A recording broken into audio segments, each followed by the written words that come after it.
I wanted to take a moment to welcome you. I'm Rick Stevens. I'm part of the Florida Citizens Alliance and also a pastor in Cape Coral. And on behalf of the Florida Citizens Alliance and the Christian Family Coalition, we're really pleased to welcome you this morning. So glad you're here, and we're going to have a great morning together. We want to take just a moment to pray an invocation, and so we've invited Pastor Richie from King of Kings Church in Lehigh Acres to pray for us. And just so you are well prepared, he's going to pray in the language of heaven. So if you would pause, and then after he prays, please get whatever food you need. We'll take a few minutes to get settled, and then we'll start the program. Pastor Richie, please pray for us. Dios les bendiga.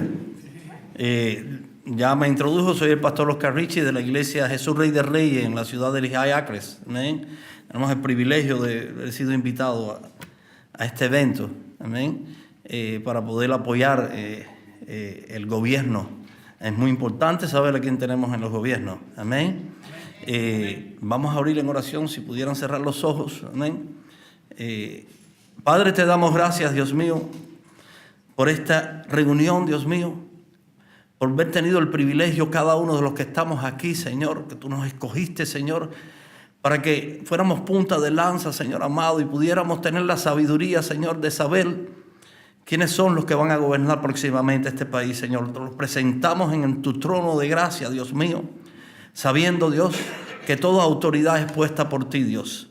Te damos gracias, amado mío, porque sabemos que tú moras en los corazones de cada uno de los que estamos aquí y nos guiamos, Señor, por tu descendimiento, por tu revelación, hermano.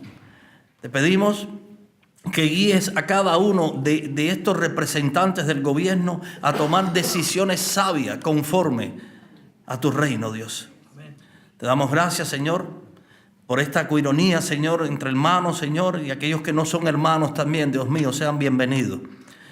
Te pedimos, Padre, bendiga los alimentos que vamos a compartir, que nos sirvan de nutrición a cada uno, Señor. Y te damos gracias, Señor, por la coalición cristiana, hispana, Señor, que es la que ha estado llamando a los pastores, Padre. Te ponemos al hermano Tony, Señor, Tony Verdugo, para que lo sigas usando, Dios. Te damos gracias, Padre, por este evento en el nombre de Jesús. Amén, amén, amén. So make yourself comfortable, get something to eat, refresh your coffee or whatever. In about 5 minutes, we'll get started. Welcome. We are pleased to have Representative Bob Rommel with us this morning. He represents District 106, and he's going to come and lead us in the Pledge of Allegiance. So I'd like to invite you to stand as Representative Rommel comes to lead us. Good morning, and thanks for being here. I pledge allegiance to the flag of the United States of America and to the republic for which it stands, one nation, under God, indivisible, and with liberty and justice for all. Thank you, Representative. You may be seated. We have these kind of events, and we're always pleased to have you here. And we have among us some people that we'd like to introduce. And we almost never, in fact, I don't think we've ever done this, and I don't think I even told anybody that we were going to do this, but I thought about it just a minute ago. We have some distinguished guests that almost never get recognized. And some of you are going to say, yeah, that's because you're one of them. And that's not the reason. But I know we have a number of pastors who have joined us, and I don't know that I've met all of them, but I think a lot of us have been concerned that the people of God have not been engaged in the way they should be, but we've got some pastors who are here, and I think we ought to acknowledge them and thank them for coming. So gentlemen, ladies, if you're a pastor, would you stand, please?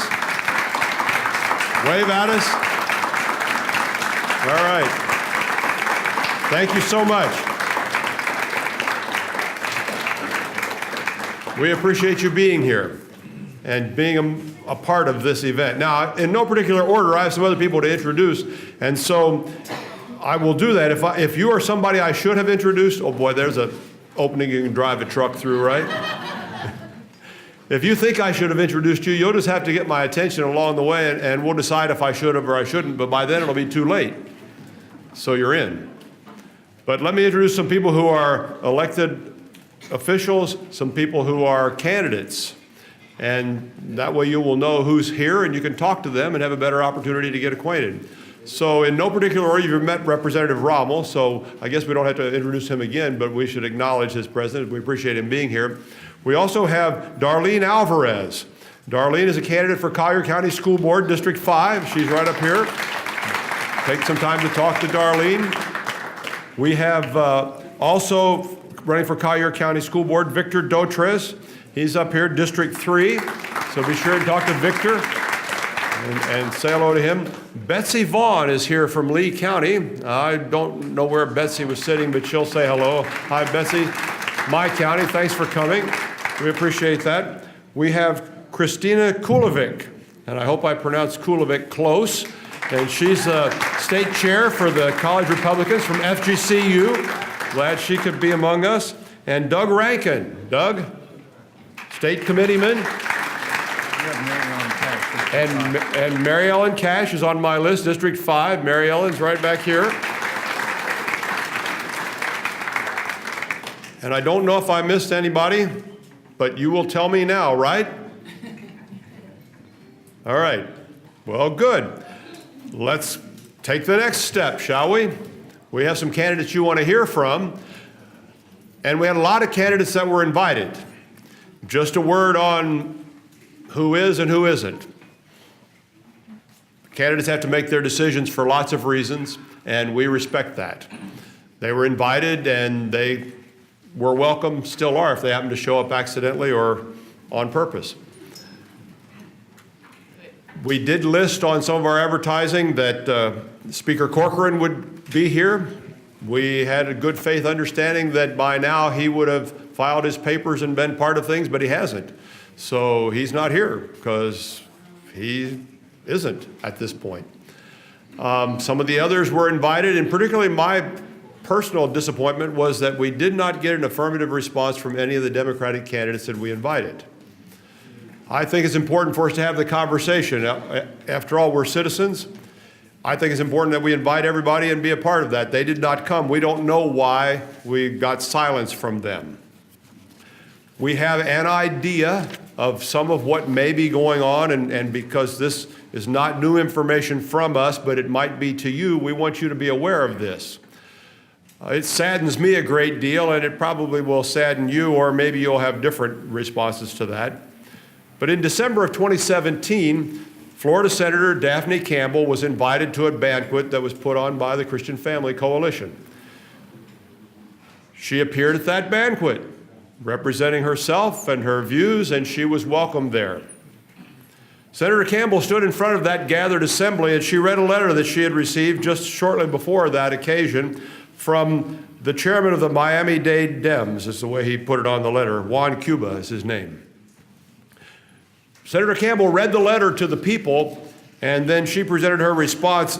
We wonder if some of the same thing is going on as why we got no response from them that we invited, so we wanted you to know about it. So the letter says simply this: Senator Campbell, I hope you're doing well. I received this flyer from a group of concerned Democrats, and the flyer references the flyer for the CFC banquet. I received this flyer from a group of concerned Democrats. It shows that you are expected to attend a dinner hosted by the Christian Family Coalition.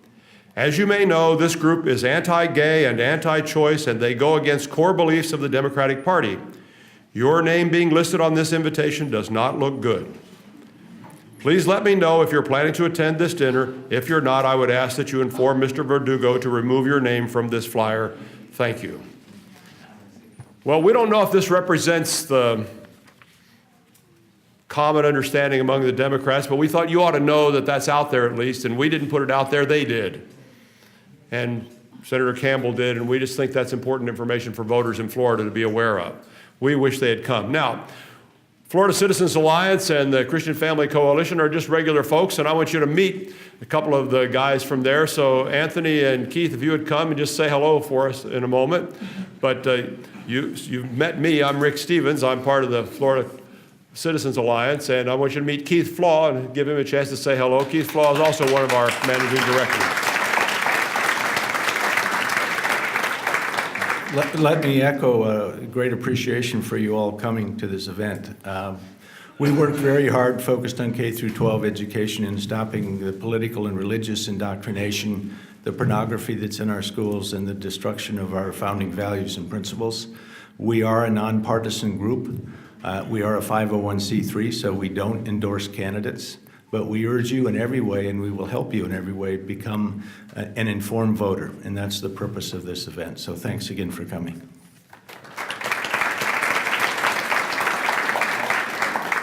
And I'd like you to meet Anthony Verdugo from the Christian Family Coalition. Anthony. Good morning. God bless you. Buenos días. Dios le bendiga. If you can't tell by now, I hail from Miami. Si no se dan cuenta, vengo de Miami. I'm not a local, but you know what? We're among brothers and sisters in Christ. Mientras que no soy de aquí, de esta área, estamos entre hermanos y hermanas en Cristo. This is historic this morning, and I'll tell you why it's historic. Because this is a joint effort of Florida Citizens Alliance and the Christian Family Coalition. We are joining forces and coming together to make an impact in the upcoming gubernatorial primaries. We are going to raise our voice, and we are going to let it be known that a blue wave is not coming to Miami, but rather a red tsunami is coming to Miami. Esto es histórico porque estamos uniendo las fuerzas de dos organizaciones y estamos diciendo que no va a haber una ola azul, pero un tsunami rojo en donde el pueblo de Dios y los cristianos van a votar y determinar el destino de nuestro estado. We will determine the destiny of our state through our vote. So with that, I will leave you now to Pastor Rick and the rest of the candidates. But again, thank you for coming. You could have been anywhere this morning, but you chose to be with us, and for that we're grateful. Podrían haber estado en cualquier lado, pero están con nosotros hoy, por eso estamos agradecidos. Again, God bless you, and I hope you enjoy the event. Thank you.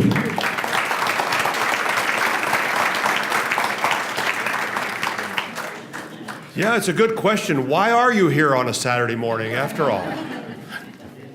Well, because we care about the future of our state, because we know it's our responsibility to be aware and to be involved. And that's why we're here, and we're glad you came to be a part of this event. It's going to be a morning you will look back on and be glad you attended. Well, let's get started, shall we? We've asked the candidates to make a presentation and to talk to you a little bit, and so we're going to start with Ashley Moody. And Ashley, come on up, come on up. This may or may not be a positive. That's no way to start off an introduction. I know. That's horrible. University of Florida. Okay, all right. I was pleased to talk to Ashley. I met her just this morning. She's as down to earth as you are, and that's always important, that we have real people, not caricatures, running for office. And I've wanted to do this and never had the opportunity, but I hope it's okay. One of the things that's true about Ashley is, here come the judge, Ashley Moody. That's true. Thank you so much. Well, good morning. Thank you so much for having this event. This is such an amazing opportunity from those of us who are running for statewide office and traveling around the state to have a group like this to come together to say, we care about the people who are going to lead our state over the next 4, I'd say 8 years. We care who that is. We want to know not only your background, but who you are as a person, so that we know that our elected leaders are going to be leaders that understand that our government was set up by words that are based on people ceding over authority to a government, understanding that we have natural rights that were given to us by a God. And I think it's important that this group and all of Florida's citizens know that their leaders understand that, and that their priorities, the decisions they make on a daily basis, and the way they lead their lives is based first and foremost on their faith. And my guess is, if you're in this room, that is the case for you too. So I would like to share with you, since most of you have no idea who I am, And I've just showed up and somebody referenced the fact that I may be a judge, and you're thinking, how in the world is she a judge? She looks 20 years old. I get that all the time. In fact, I have true story. I have actually started off a speech by saying, I am old enough to do this job. I grew up in Plant City, Florida. I was raised there, publicly educated, went to the University of Florida. I have a degree in accounting, a master's in accounting, and law degree, all from Florida. So that makes me a triple gator, although I love all state universities. I also have a master's of law in international law from Stetson University College of Law. I started practicing doing business defense work for Holland & Knight, which is a global law firm. I then was called into public service. I had to take a pay cut, but I was in court one day and I saw a federal prosecutor stand up and say that they represented the United States of America, and I could not think of something that I would rather do in my life than stand up and say I was Ashley Moody and I represented the United States of America. And so I applied to become a federal prosecutor, and thank goodness under George Bush, the U.S. attorney at that time took a chance and hired me on, and I became an assistant United States attorney. I transferred to Jacksonville, where I did prosecutions involving guns, drugs, and fraud cases. Transferred back to Tampa and did international and domestic drug prosecutions. And then in 2006, I decided I would like to step up to judicial service. And so I followed in my family's tradition. My grandfather had been a judge and my father had been a judge. And I really wanted to carry on that tradition of service. And so I offered myself as a candidate for circuit court judge in Hillsborough County, which many people don't know, but it's larger than Rhode Island, and it's the 4th largest county in the state. I know all you guys from Dade County don't think that's a big deal, but to us it's a big deal. We won that election in 2006 by almost 20% of the vote, and I became the youngest judge in the state of Florida. I served on the bench for over a decade. I served as a juvenile delinquency judge, started programs in that position where I ensured that kids that came into court who didn't have parents that were willing to come with them or were unable had representatives with them in court, an attorney ad litem program that is carried on to this day by another organization that took that over. I'm proud to say kids are still having representatives with them in court in the delinquency process. I served as a family court judge. That is God's work. I will tell you, I have never lost more sleep than when I was in the family court division. But I tell you what, that is the time your faith keeps you going as a judge, seeing what some of these children go through on a daily basis. I served in the felony criminal courts, 2 stints in felony criminal courts, handling everything from murder to theft cases. My husband is a career law enforcement officer. He is a DEA agent. He was a cop before that. When I considered running for Attorney General, never thinking that I would run for partisan office at this stage in my life. I have a young child at home. He is 8 years old. We have one at Florida. It is a tremendous challenge to travel the state. I've gone from having people come into court begging me to agree with them to now running around the state begging you to support me to be the Attorney General. It's an entire transition.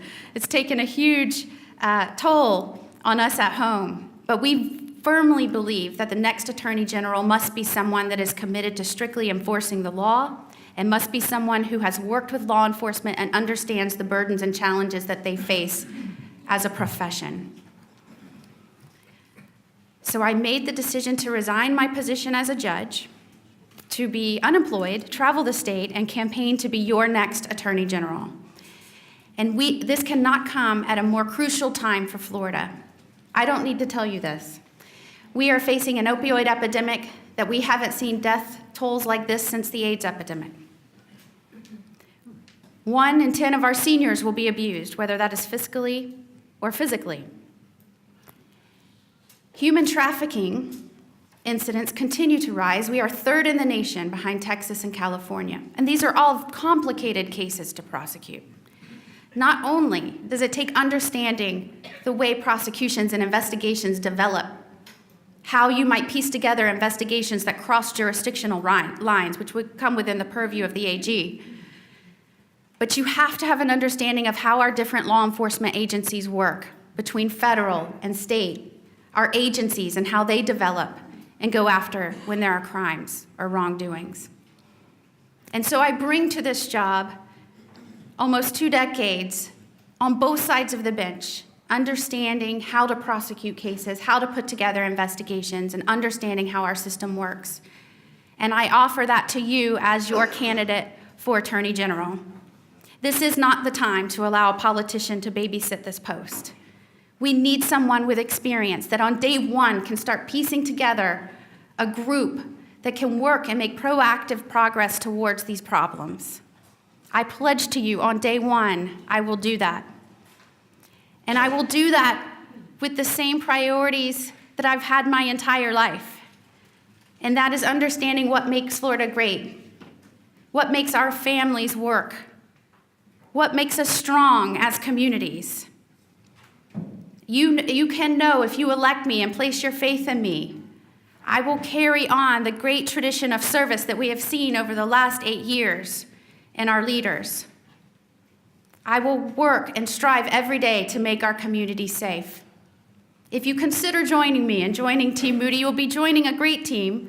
Attorney General Pam Bondi has already signed on and endorsed our candidacy, as well as 38 sheriffs across the state. The state attorney here in the 20th Circuit, Steve Russell, has also endorsed our candidacy. And I know that I'm going to get to spend a lot more time with you later answering questions. I'm glad for this opportunity. It is very meaningful to me. Thank you for inviting me, and I hope you'll consider joining Team Moody.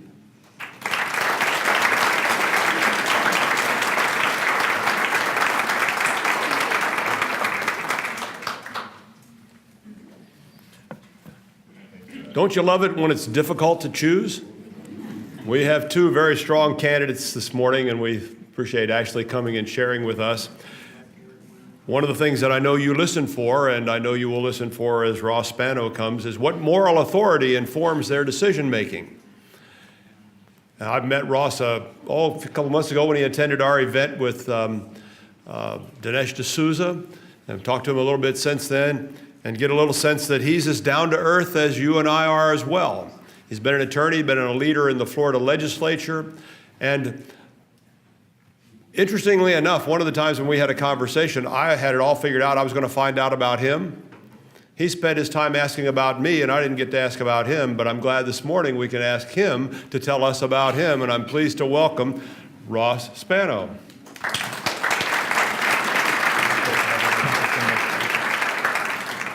Good morning, everyone. It's good to see you. Thank you for having me. What a pleasure it is to be here.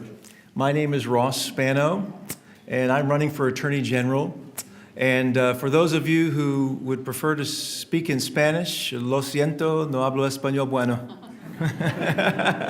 Hablo español muy poquito. Pero yo sé esto, Dios es bueno y Dios es grande. And that means God is good and God is great. I am married to the love of my life, Amy. We've been married for 27 years. This summer we have 4 incredible kids, one of whom is with me over here. Raise your hand, Caleb. He's my son, my second son. So I'm glad to have him with me. It's kind of neat to be on the campaign trail and have your driver be your son. So far we haven't gotten so sick of each other. You know, we're still on speaking terms. I'll tell you a little bit about myself. I've been practicing law now for 20 years in the state of Florida, and I've litigated over 500 cases, maybe as many as 1,000. I haven't even counted lately, but a lot of cases. In just a few minutes, I think it's really important for me to tell you the things that are most important to me, and maybe it'll give you some sense of who I am as a man, what drives me, what motivates me to make decisions. And here they are. The number one thing in my life is my God. God informs everything that I do and everything that I say, every policy decision that I make. If I'm connected like I should be, then He's the most important thing in my life. Number 2 is my family, if you haven't already noticed. To introduce them first. I believe family is the fundamental building block of any civilization, any culture. The traditional family is the fundamental foundation of any culture. And so as a member of the House, I've looked through the lens of the traditional family when I make decisions, policy decisions. because that's how we're going to keep our country and our nation and our state and our communities strong. Number 3 for me is my country. The United States of America is the best country in the history of the world.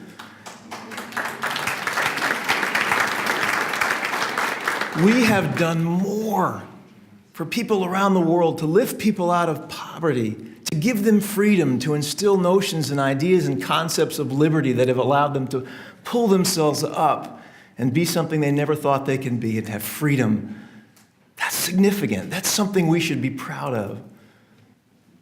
I believe that standing up for America means also standing up for the God who has so blessed our nation. Ronald Reagan said that. Number 4 to me is the Constitution.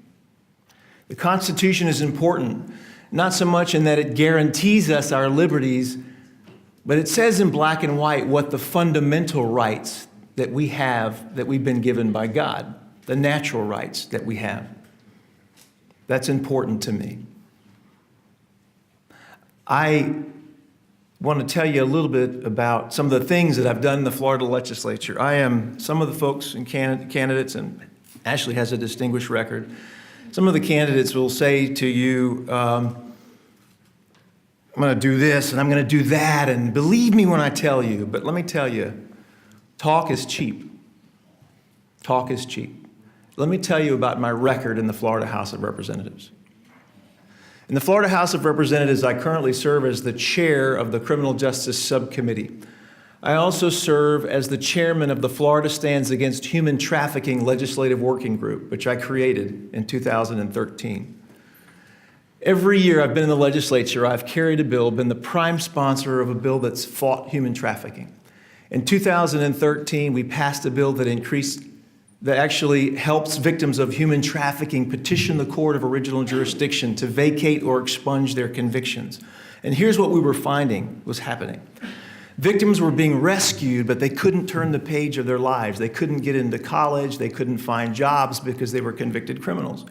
And why were they convicted criminals? They were convicted criminals because they had been forced to engage in criminal activity, potentially prostitution or drug trafficking. Now they'd been rescued, but they were being victimized a second time. So that bill allowed them to petition the court to have that conviction totally expunged or vacated as if it never happened. Now those persons are able to turn the page and start over. The young lady that I first met when we were carrying that bill, and through a series of miracles it actually passed, the young lady that I met was a second-year law student at Barry University at the time we were pushing that bill through.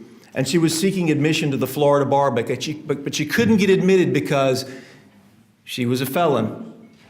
And why did she want to become an attorney? She wanted to become an attorney because she wanted to be an advocate for victims of human trafficking. She was the very first person to petition the court under that bill when it was signed into law, and now she is a practicing attorney. That's a huge deal. The second year we were in the legislature, I prime sponsored a bill that increased the penalty for trafficking to a life felony.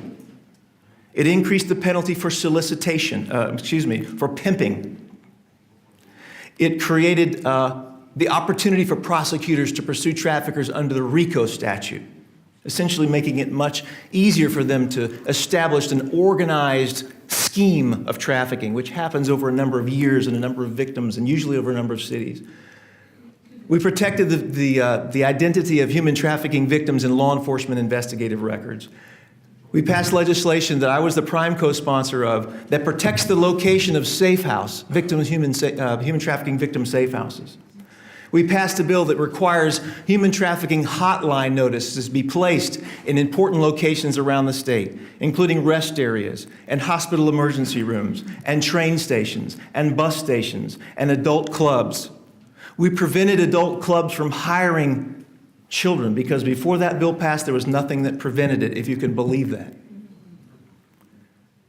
We passed a bill that allows prosecutors to increase the charge if someone is branded with a tattoo or some other form in the context of the trafficking scheme.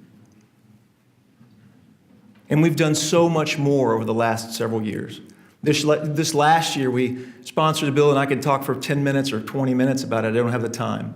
It didn't pass, but it will pass eventually, that allows the victim of human trafficking to sue their trafficker for civil penalties and damages.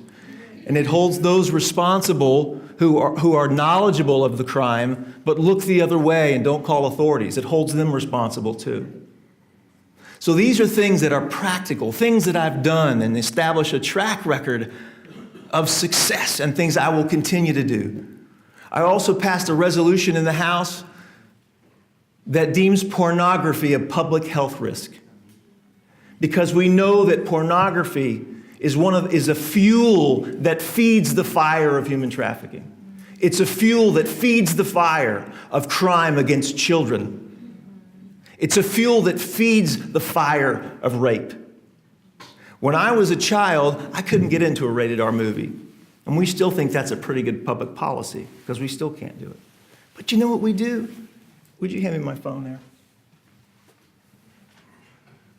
Our children walk around with this in their pockets 24/7 with unfettered access to anything and everything you could possibly imagine. Graphic, violent pornography that objectifies women, normalizes abuse and rape and beating. And we're okay with that as a society? God forbid. But yet we've not had any public policy discussion in the Florida House about it until this year. And I took a lot of heat for it, I can tell you that.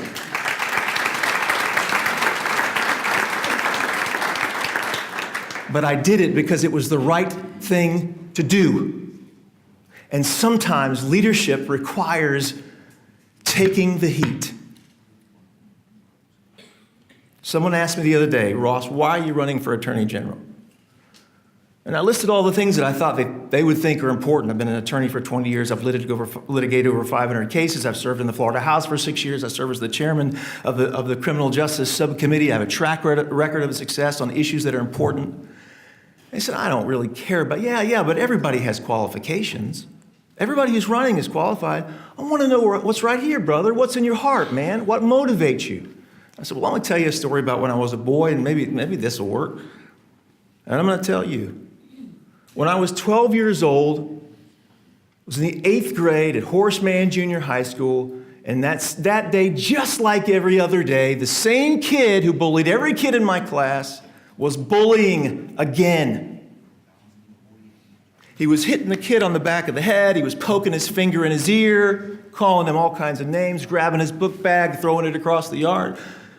And I'm thinking, what in the world? Why isn't someone doing something? This is wrong. I mean, everybody can clearly see that what's happening is wrong. Do something. Somebody do something. Do something. I'm the second smallest kid in the class. He picked on me every third day. There's nothing I can do. All right. I don't know why to this day, but something compelled me. Get up, Ross. Get up. Do something. Do something. Do something. And I did. Still don't know why. I get up. I walk over there. I stand between the two kids. I look up at the one kid. He's like 6 foot tall in the 8th grade. He's probably 17 or 16. I don't know. And I said, don't do that, man. Don't do that. What you're doing is wrong. It's not right. And fists and elbows, man, started coming at me from every direction. I'm like, whoa. He pushes me into a brick wall. His arms are long. He's beating me on the top of the head.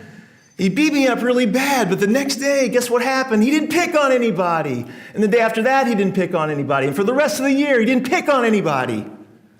And I learned a very important lesson at the age of 12 years old, and that is sometimes you fight for what's right, no matter what the cost, no matter what the risk. You fight the bully, you stand up.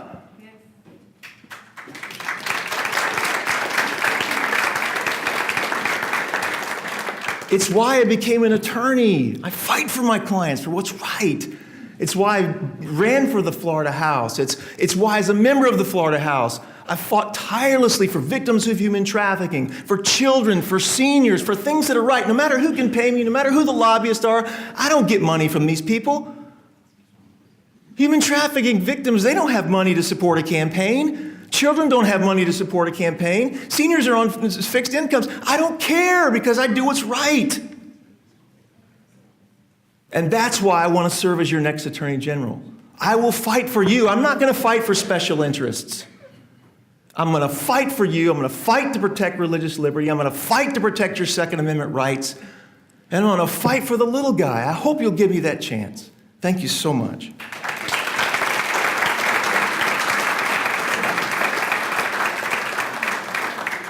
Thank you, Ross. We appreciate you being here as well. Part of the reason this morning is important is because your presence helps us, in cooperation with the Christian Family Coalition, prepare voter guides that we can distribute all across Florida. And I'm going to invite Anthony Verdugo to come and talk a little bit about what we do and how maybe you can help us in the future so we can all work together for a better state. Anthony. Thank you again. Good morning again. Do we have great candidates or do we have great candidates? Come on, a round of applause.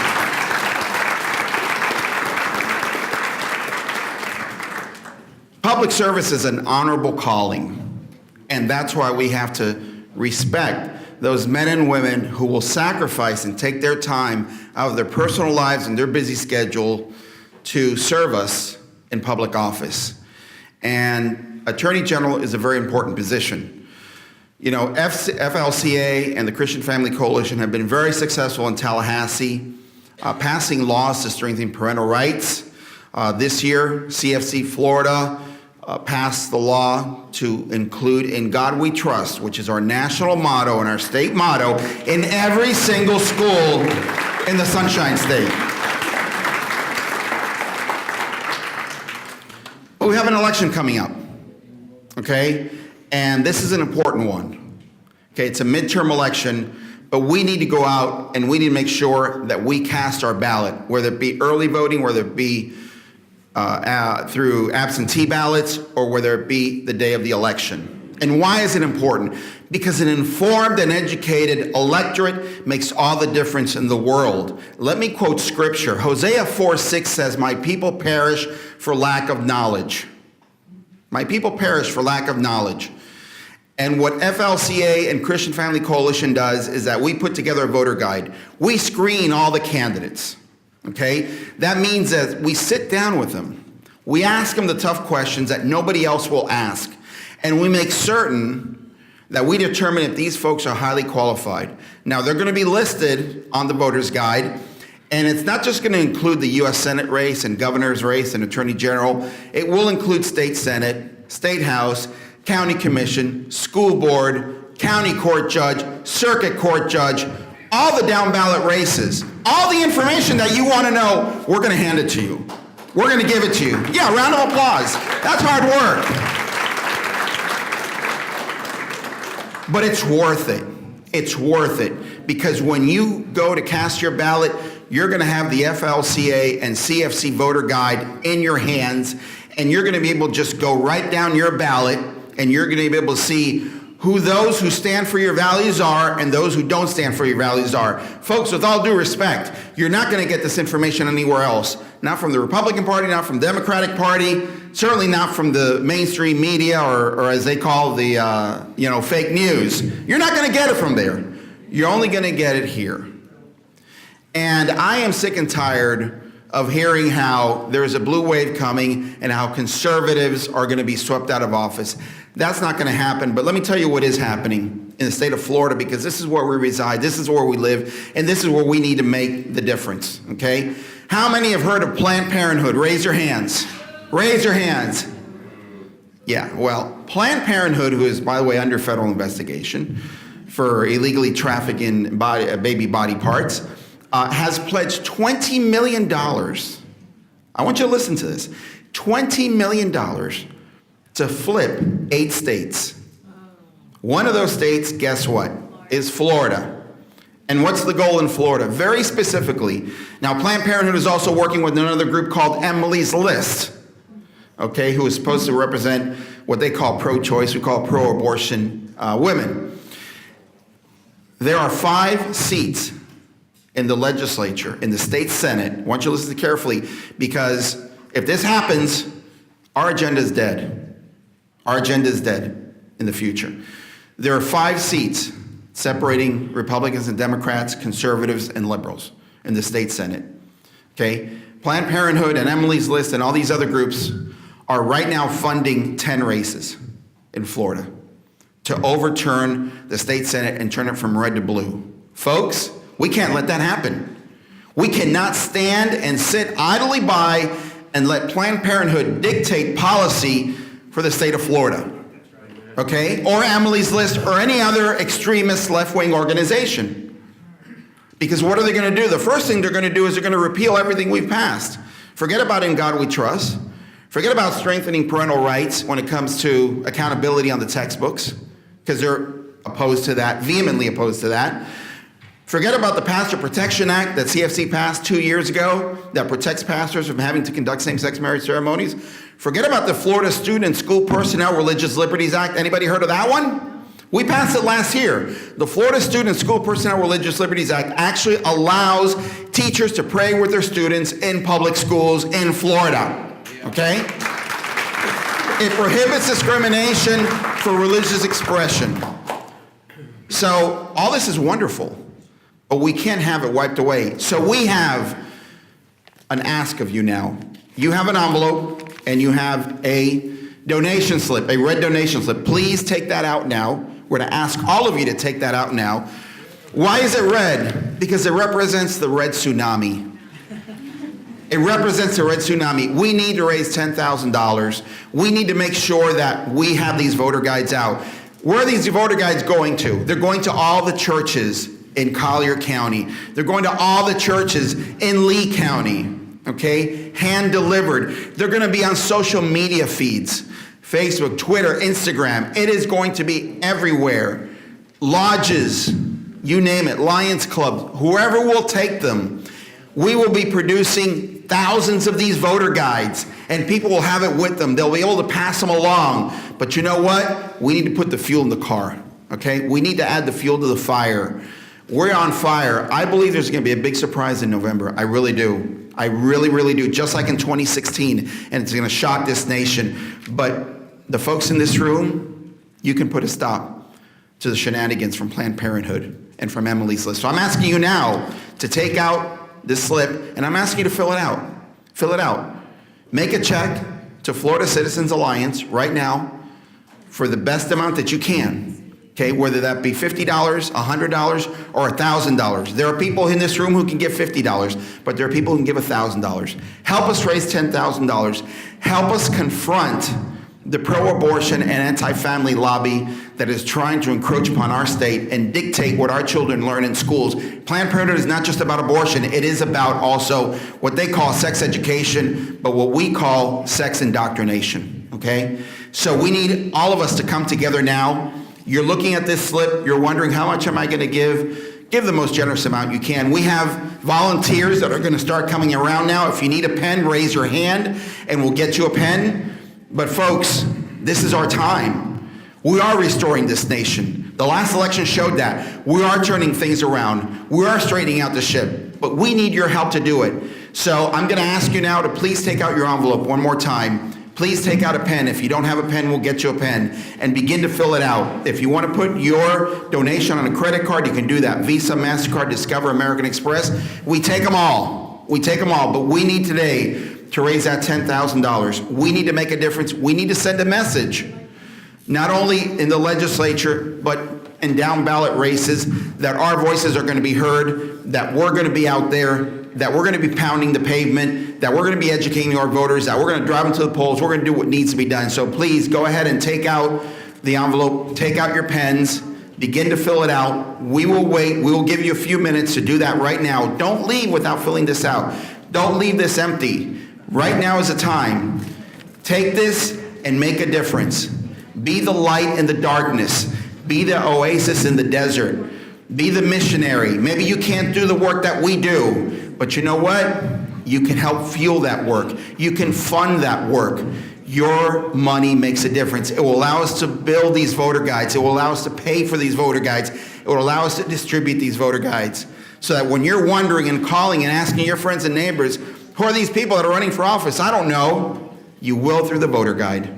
So we're joining forces and coming together. We need you to join us as well. So please go ahead and fill it out now as we give you a few minutes.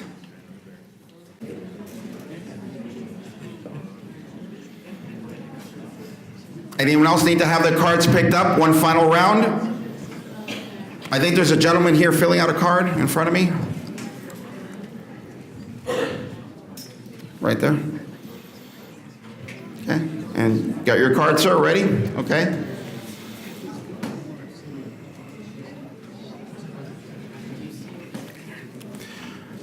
Okay, thank you very much for your support, and I'm going to turn the program over to Pastor Rick again so he can introduce our next speaker. Thank you for your support, and thank you for your time. God bless.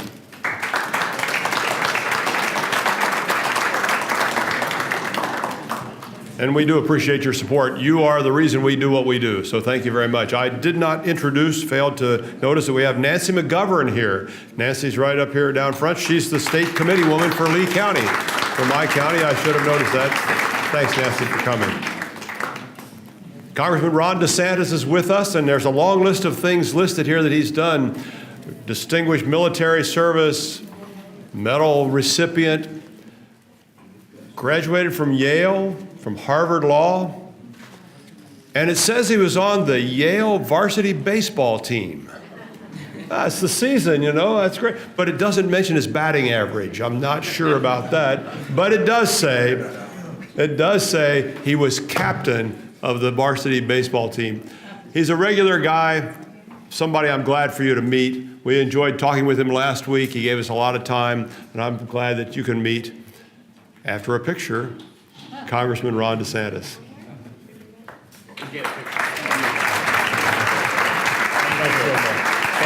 Thank you. It's great to be here. I appreciate that introduction, short and sweet.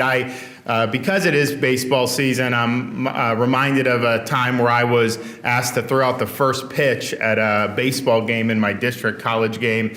And so they announced me now coming to throw the first pitch, Congressman Ron DeSantis. I wave, people cheer. I go up on the mound, and I'm getting up there to throw.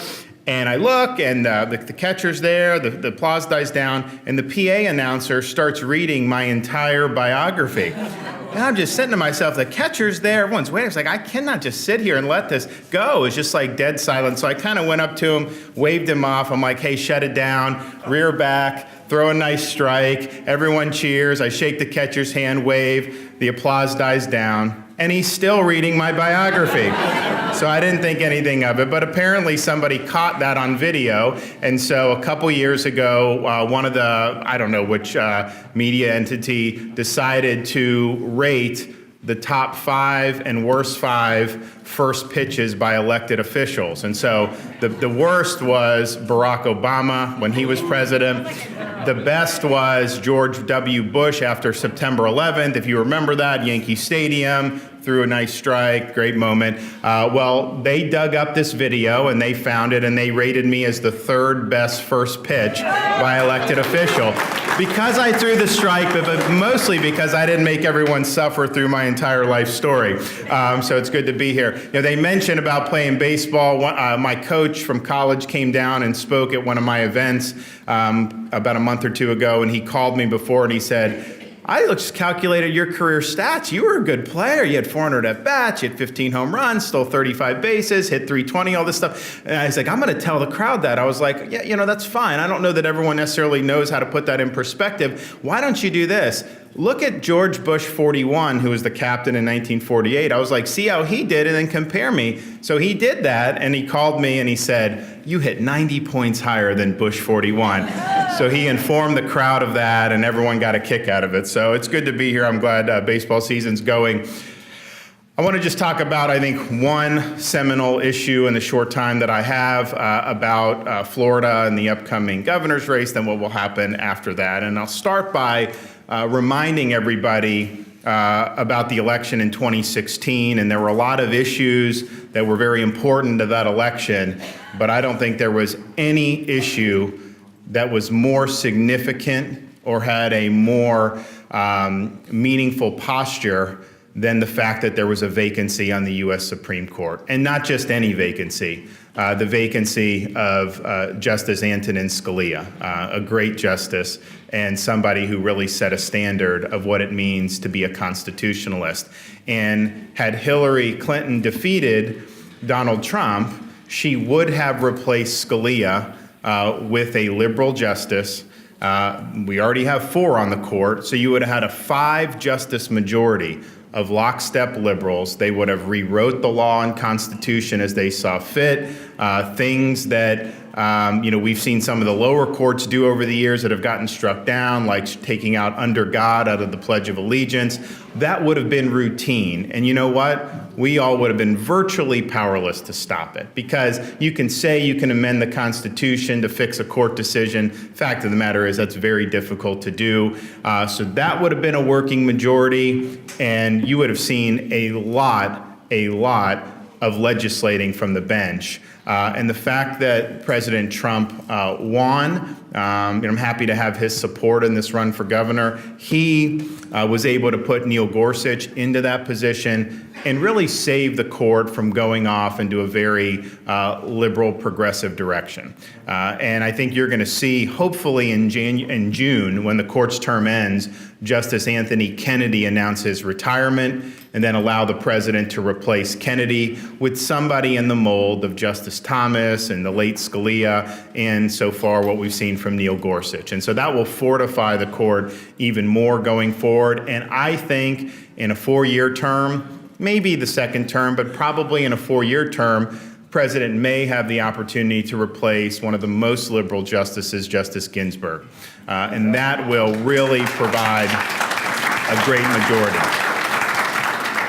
And so I mention that because I think that if you're worried about the courts taking power from the American people, if you're worried about the courts legislating from the bench, acting as a super legislature, then you have to be very disappointed in what we've seen in Florida over the last generation. I mean, the fact of the matter is we have one of the most consistently activist left-wing courts, a majority only, now a bare majority, in the entire country. And currently, Governor Scott has gotten one appointment, and he made a great choice, but you have 4 liberal justices. You only have 3 constitutional justices. And we saw this just a week ago where, and many of you probably remember this who were living down here at the time, or actually it was national news, but in 2004, a young girl named Carly Bruscia was abducted, raped, and murdered by this animal who was actually caught on tape, on the surveillance tape, grabbing her by the hand. It was a really chilling image.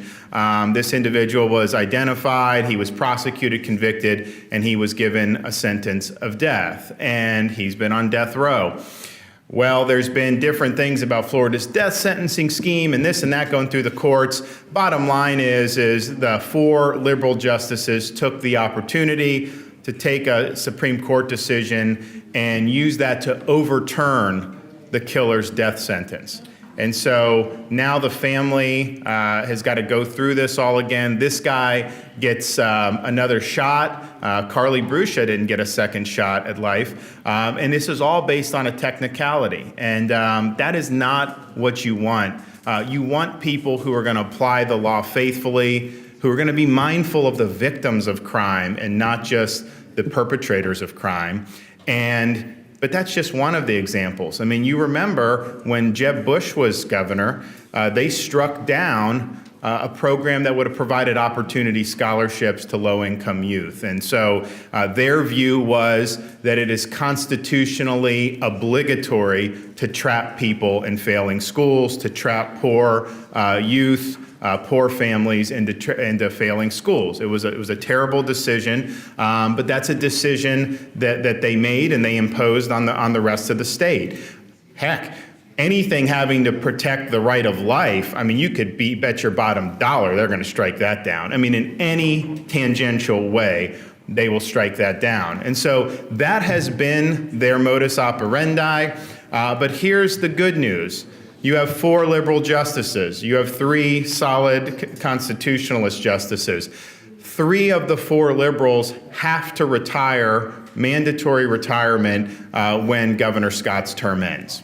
And so that means you really have a historic opportunity to replace activist judges with judges who are going to apply the law faithfully and are not going to seek to legislate from the bench. And if you do that, I think you've ended judicial activism in Florida for a generation on one day.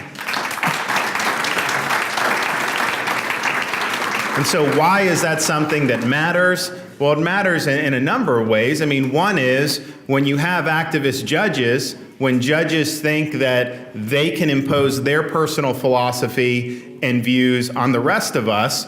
It's just a fact of the matter when you have people out of that lawyer class, their values are probably not going to be your values. I mean, that's just the reality. So what they're imposing on you are going to probably be things that you do not values that you do not share, policies that you do not subscribe to. That's just the reality of the situation. And so, a lot of people, you have the law professors, the elites, all this stuff. It's a different culture. That's just the reality. It's not representative of the aspirations, dreams, and values of the American public.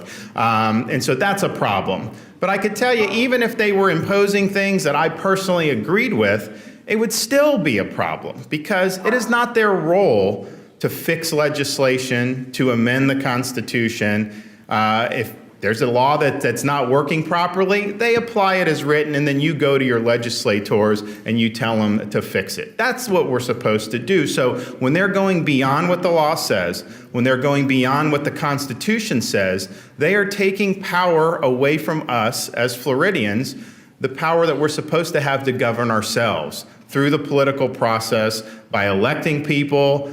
They make decisions, they pass laws, we evaluate the consequences of that, and then we can hold those individuals accountable one way or another at the ballot box. When the courts step in to make the political decisions, you don't really have an effective way to hold them accountable. So if you believe in accountable government, if you believe in the people that are making decisions, should be accountable to the public, then you should not want judicial activism because it really undermines our ability to govern ourselves. And so I think it's an important issue that spans so many other issues and has colored so many other issues in this state for a long time that we have to get it right, and we have an opportunity to get it right. And I would just say that if you look at, the way it works in Florida, there's kind of names that are proposed. I think Governor Scott has done a great job of putting really clear-thinking people on the nominating commission. But at the end of the day, you're going to have to be somebody who understands what it takes to do a good job on a Supreme Court of a state. And I think I have a good sense of doing that. If you look at my track record in the Congress, I'm one of the few who I think has demonstrated fidelity and knowledge of the constitutional system, the Bill of Rights, the underlying principles that mark what America's all about. And so I'll be in a position to make sure that we have people who are faithful servants of the law, who are not trying to impose their views on you, but are going to basically do what the Founding Fathers envisioned and what Hamilton said, where the courts of law have neither force nor will, but merely judgment. And it's applying that judgment faithfully that marks what it means to be a good judge. And look, at the end of the day, the founders, when they set up the system, they were fighting against the tide of history because they had looked around and seen other societies that had tried to have governments of, by, and for the people. Every single republic in the history of the world up to that point had crashed and burned and failed. And so they believed it fell to us as Americans to determine whether you really could govern yourself, whether you could have a society based on God-given liberty that governments are instituted to protect, or whether you would just have various forms of despotism. And they believed that the way you did it is through a written constitution that recognized that our rights come from God, and that divide power between the legislature, the executive, and the judiciary. And they believe the judiciary had an important but limited role. When all that stuff gets scrambled, they would have said to a man that all of our freedoms are less secure as a result. So we have a great opportunity to get this right. I'm honored to be here with all of you. I thank you guys for what you're doing. And I'm going to be probably have some time to chat with you guys if you want. And I got to go to my next stop. And eventually I will hopefully be able to get home and see my newborn son, who's now almost 3 weeks. And I've been on the road now for about a week. And so I had a good week at home with my wife and our 16-month-old daughter and our boy Mason. But I left for DC on, I guess, Tuesday or Monday, and not going to be back till the end of next week. So I want to get through this and be able to go back and see them. So thank you guys for having me. God bless everybody.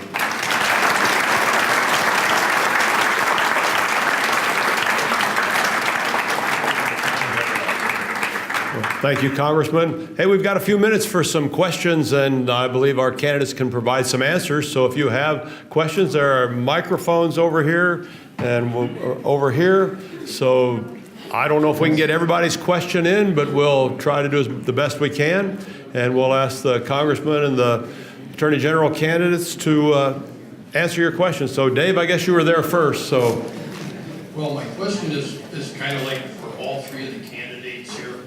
The Constitution's been mentioned 2 or 3 times, and I want to try to make this brief as I can.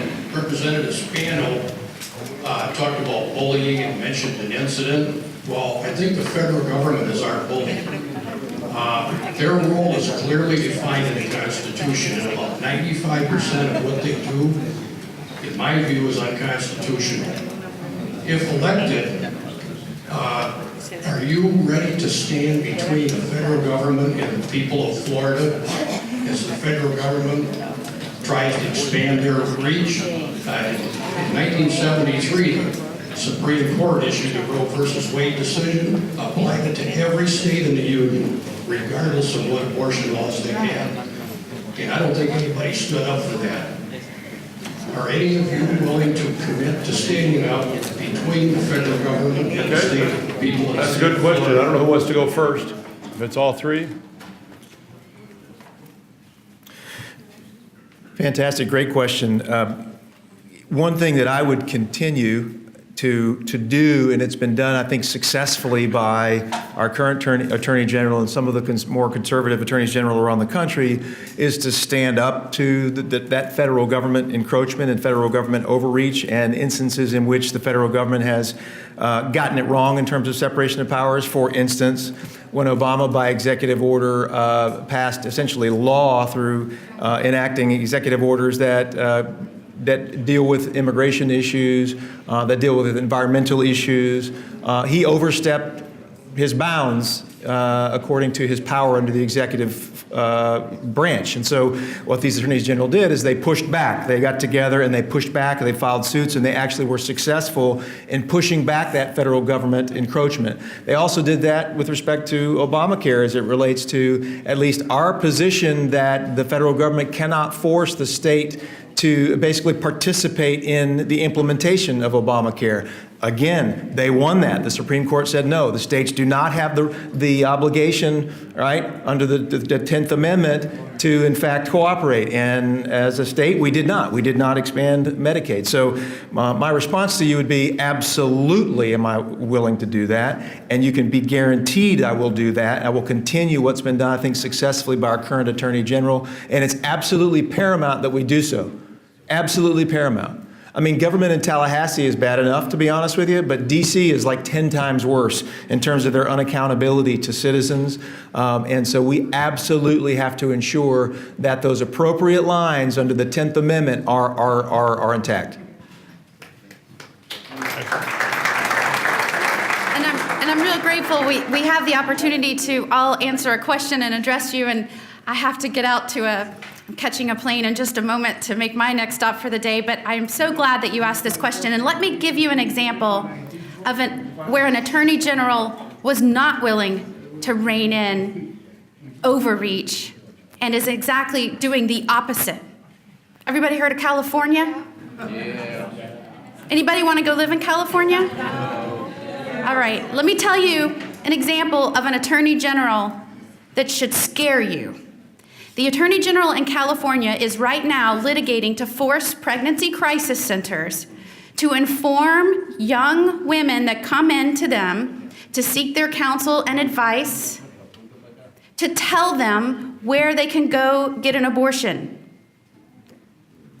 The Attorney General of California is litigating to make them tell those young women where they can get abortion and advise them on that, even when they don't want to. Anybody heard of the First Amendment? You should be afraid of electing the wrong person to be your Attorney General. This is an important year. This is a crucial year. I cannot tell you how much we need you to come out to the ballot box and tell your friends to vote for the Republican candidate for Attorney General. I hope that will be me. But it is important that in 2018 you show up and we keep up the momentum. You know the term build the wall? There's another way we can use that. When this blue wave comes, we've got to hold the wall. We've got to hold the red wall. Build a red wall against that blue wave, and this is the year to do it. So thank you, and I'm going to step out. I beg your forgiveness. Nice to meet all of you. Thank you, Ashley, and she does have to go. We knew that ahead of time. Congressman, do you want to answer this question? You probably didn't hear it, but we can rephrase it for you. I heard some of it. Essentially, the question was, About the federal will you stand up to the government federal overreach? government? Yes. Yeah, look, I mean, of course, I would say that if the federal government's doing things right now, I can just pick up the phone and call the president and tell him, hey, this is a problem, and he gets it.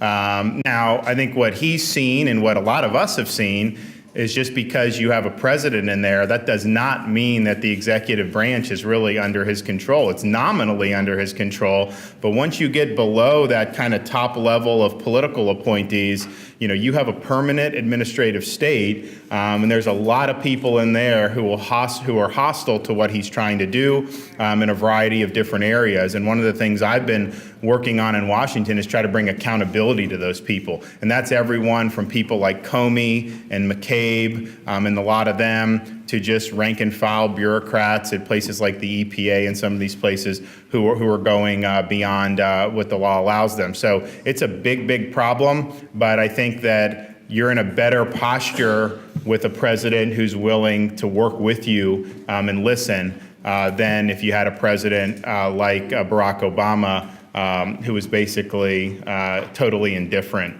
to anything that we would want to do down here in Florida. Thank you. Deborah. Yes, this question is for Mr. Spano. Mr. Spano, my name is Deborah Zakovic, and I live in Cape Coral. I thank you very much for standing strong on the victims of human trafficking, their rights, and also the rights of the people that are caught up in the porno industry. I thank you very much. I would like to know, you said that you have litigated 500 cases or more. I'd like to know what your prosecutorial experience is, what divisions you may have served in if you were a prosecutor, how long you served in those divisions. I also would like to know if you served on any death penalty panels, if you have prosecuted any death penalty cases, and or if you've chosen not to, and what your opinion is of the death penalty. And then the final question, this goes for you and Mr. DeSantis, what does the supremacy clause mean to you? How long do we have? Not long enough, I'm sure.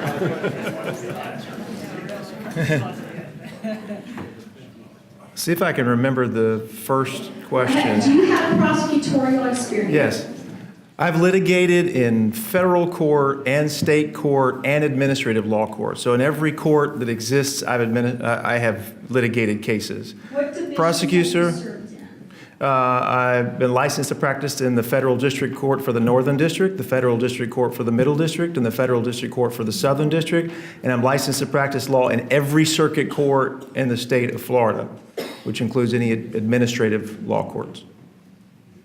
Okay, and then the second question was, I'm sorry. Have you prosecuted any death penalty cases? I have not prosecuted any death penalty cases, but I did carry the bill in the Florida legislature a couple of years ago that responded to a decision essentially that held unconstitutional our current scheme under the death penalty. And essentially, I was the prime sponsor on that bill. And at the time, we responded to that United States Supreme Court decision, and we enacted what we thought met constitutional muster. Essentially, what we did was we created additional safeguards through the process, and we also said that there had to be a 10-2 ultimate decision to recommend the death penalty. Unfortunately, to be frank with you, that decision was also rejected, and we've now come back and said it has to be unanimous My concern with the unanimous requirement is that you have people like Ted Bundy who were not convicted under unanimous decision, who would not have received the death penalty, and he obviously deserved the death penalty, in my opinion. There were a number of other cases like that. But yes, I do have experience with the death penalty, certainly. I've never prosecuted a death penalty case, however. I do believe firmly in the death penalty. I believe so much in the right to life that if you take the innocent life, yours is required. What does the supremacy clause mean to you? Yeah, the supremacy clause means that if there is a federal law that essentially, kind of in layperson's terms, if there's a federal law, United States law, that operates in a particular space, and it's inconsistent with something that the state is doing, then the federal law is supreme. Okay, thank you. Mr. DeSantis? Congressman, you'd like an Give opportunity? us, Supremacy clause? yeah, about the supremacy clause. What does that So mean? it's the Constitution is one of limited and enumerated powers. So the default is freedom. The default is state autonomy. There are certain things that have been enumerated in the Constitution that are the federal government's purview. So basically what the supremacy clause means is that the federal government's acting pursuant to its enumerated powers. For example, a power to establish copyrights. If the Congress enacts a copyright statute and then Florida enacts a different copyright statute, then if it's pursuant to their constitutional authority, the federal copyright statute would trump. But that doesn't mean that anything the federal government does is supreme. If it's acting outside of its purview or doing things, then states obviously could challenge that in a variety of ways. I mean, heck, you're seeing a lot of these liberal states doing it now. I don't think that they're on solid ground, but that's what they're doing. So a limited government focusing on enumerated powers, and within those purviews, the supremacy clause attaches. Thank you. Sir. This is for Ross Spano. We're talking about pornography. Are you aware that our schools are distributing pornographic books, in fact, insisting on pornographic books to our middle school kids? And can you do anything about it? I have heard about that. As a matter of fact, when I was down here just recently at the Florida Citizens Alliance banquet, heard a lot about that issue.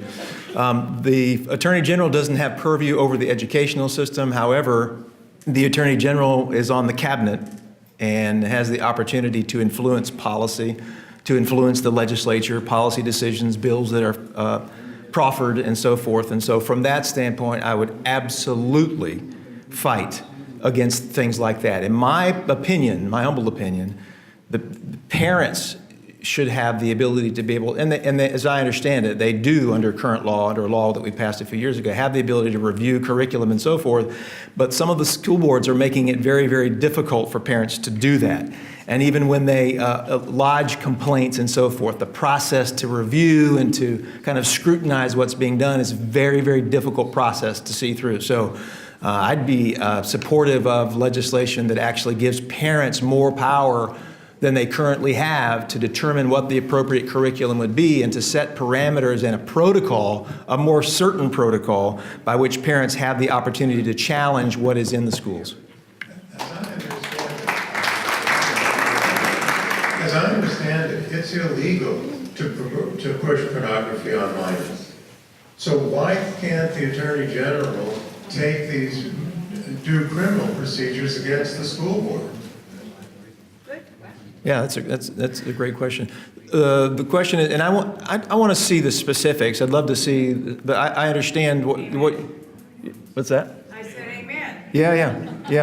What would the specifics be? Yeah. We don't know what he's talking about. Yeah. We have examples. Yeah, I'd love to see. So let me answer your question. I think I understand there. So let's say for the purposes of this question, we're going to assume that in fact it is pornographic. Okay, let's assume for the sake, without saying it, that it is pornographic.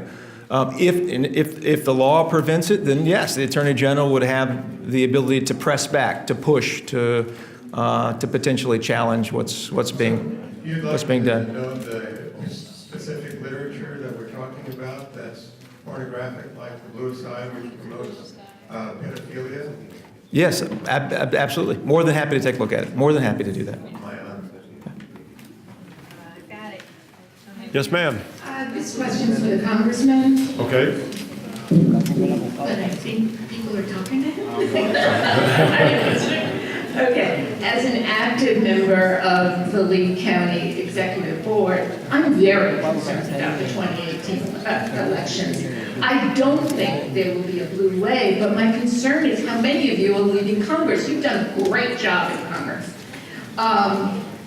What's going on here? We have a governor's race that I think is extremely important, and we seem to have Republicans fighting each other in the primary, and that is a concern of mine. Well, I mean, the people are fighting me. I mean, I'm just doing my vision, but you got entrenched interests who don't want to see me there because they know that I'll upend the apple cart. So that should let you guys know that I must be doing the right thing. I must be the right guy if they're going to shoot at me. So look, you can do more just with the court. You can do more as governor in a week than you could do in Congress in 2 years. I mean, that's just the reality. I mean, I'm fighting the fight, but most of what I do is bang my head against the wall, and it's tough. It's all centralized in the leadership. I think the main reason why a lot of people are retiring is because they're like, they don't feel like they have much power to really move the ball in the right direction. We talk about fiscal responsibility, and then they push through a massive omnibus bill, which was a total disaster. And I believe in term limits anyways. And so, for me, the opportunity to really make a difference, it's not even close in terms of that. And that's just the reality. And I would say that we'll be fine in the Congress if the candidates that are running are good and they just put out the vision.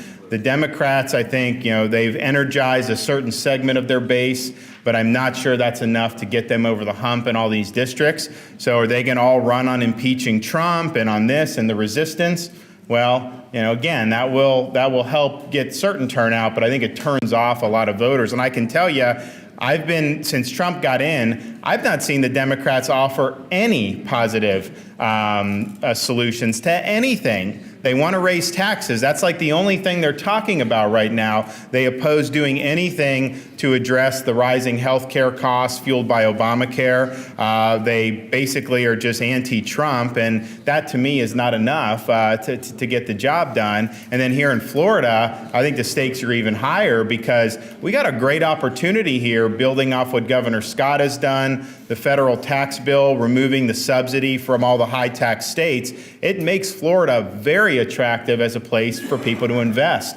And we could have, in 4 or 8 years, you do the right policies, you could potentially have a much wider variety of industries here, more opportunity for people. And but if you don't, if you have bad policies, if you have Democrats who want to mimic policies that have failed in other states like Illinois and New Jersey and Connecticut, well, then you're going to be in a situation where you're shooting yourself in the foot and you're squandering a historic opportunity. And So I think the stakes are really high, and I think we just got to let our voters know that don't take this one for granted, and I think we'll be okay. Thank you. Yep.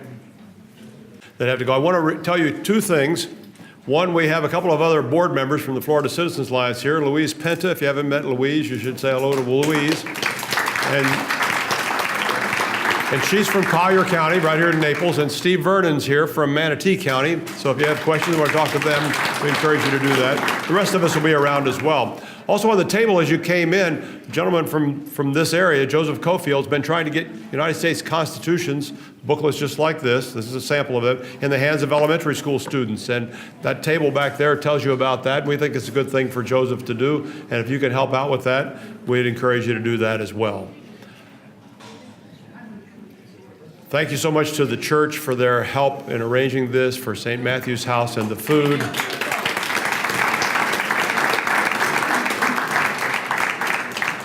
And for all of you, we couldn't do this without you, and we do genuinely appreciate your support. I'm going to ask you to stand and join us for a word of benediction. We've asked Father Phil to come and to pray for us. And as you go, remember, we were given a great gift in this country. It is up to us to preserve what God has given us, and we will do that. My dear friends, if I could just very briefly just introduce myself. I'm the priest of the St. Catherine Greek Orthodox Church here in town. My name is Father Phil Petitsis. I've met many of you. You've been to our church for our festival. What you may not know is that we do have now, for the last 4 years, we founded a ministry called the Christian Rights and Freedom Institute. And each year we have an annual speaker series, and we tackle all kinds of issues, and we've invited Keith Flaw, for example, to come. And each year we have some wonderful, wonderful speakers who are speaking on human rights, Christian persecution, the family, of course, pro-life, pro-family, all of those sorts of things. The reason I'm mentioning it is I don't want to be here to pray at you. I want to be here to pray with you. That means that we need to know one another. And between these sorts of gatherings, spend time together. And that way we can really work on the big issues. So thank you for listening. And now if you would just please bow your heads in prayer. As I'm a Christian, I'll pray as a Christian. In the name of the Father, and the Son, and the Holy Spirit. Christ is risen from the dead, by death trampling upon death and bestowing life to those in the tombs. We thank you, Lord, for this gathering, for our faithful leaders, especially those who wish to serve in Congress, in various positions of government, and who wish to serve at the local level by helping us to organize as a faith community to stand up on behalf of the family and pro-life and all of the values, Lord, that you have inculcated to us through the Holy Scripture. We ask that you will bless each person here so that they will realize they must become active. We must become active in our communities. And beyond just being active, we must also be accountable to you, Lord, in all that we do. And we call to mind, yes, once again, that scripture that we all know so well from 2 Chronicles chapter 7, verse 14. As you spoke the word of love to Solomon, who built the temple, the son of David. Then the Lord appeared to Solomon by night and said to him, I have heard your prayer and have chosen this place for myself as a house of sacrifice. When I shut up heaven and there is no rain, or command the locust to devour the land, or send pestilence among my people, if my people who are called by my name will humble themselves and pray and seek my face and turn from their wicked ways, then I will hear from heaven and will forgive their sin and heal their land. Now my eyes will be open and my ears attentive to prayer made in this place. For now I have chosen and sanctified this house, that my name may be there forever, and my eyes and my heart will be there perpetually. Lord God, we thank you for this gathering, for those here, and we pray that you help us to humble ourselves and seek your face always. Amen. Amen. Thank you. Thanks again for coming. If there's anything we can do for you, please don't hesitate to ask. We'll be around. We'll be glad to talk to you. Thanks. Have a great day.